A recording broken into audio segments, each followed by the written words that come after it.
Monopoly, a game that provides both hours of entertainment and a good excuse to ruthlessly cut down friends and family members.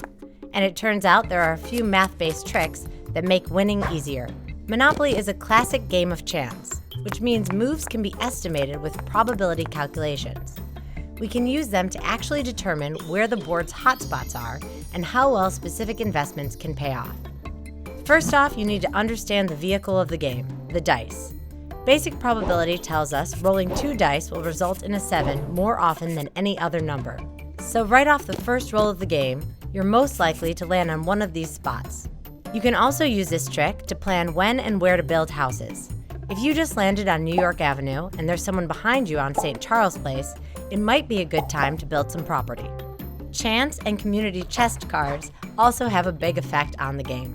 Any of 5 things may happen to you when you draw one of these cards. You either pay money, receive money, go to jail, get out of jail, or move to a different spot on the board.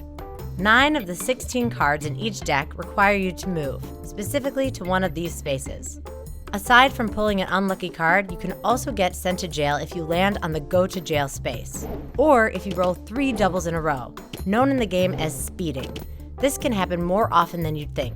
The probability of rolling 3 doubles is about 0.4%, but multiplied over the course of a game, or 50 player turns, it gives you a 20% chance of going to prison for speeding. So watch it, punk.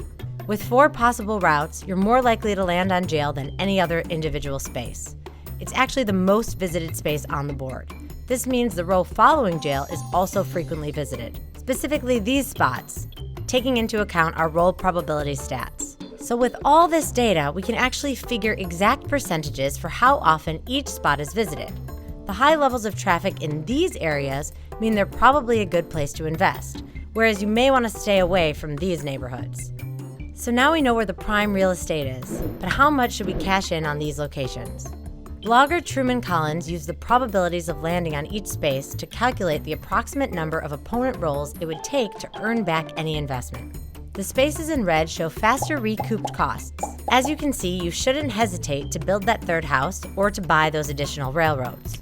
So to recap, remember that 6, 7, and 8 are the most commonly rolled numbers. You can use this to trap trailing opponents into paying rent. Jail is the axis of the board, meaning the properties following it are frequently visited, specifically these ones. Buy them. 3 houses is the sweet spot. In all cases but one, building 3 houses will allow you to recover your investment the quickest. Keeping this math in mind, you'll be ruling the Monopoly board in no time. Just try not to let it go to your head.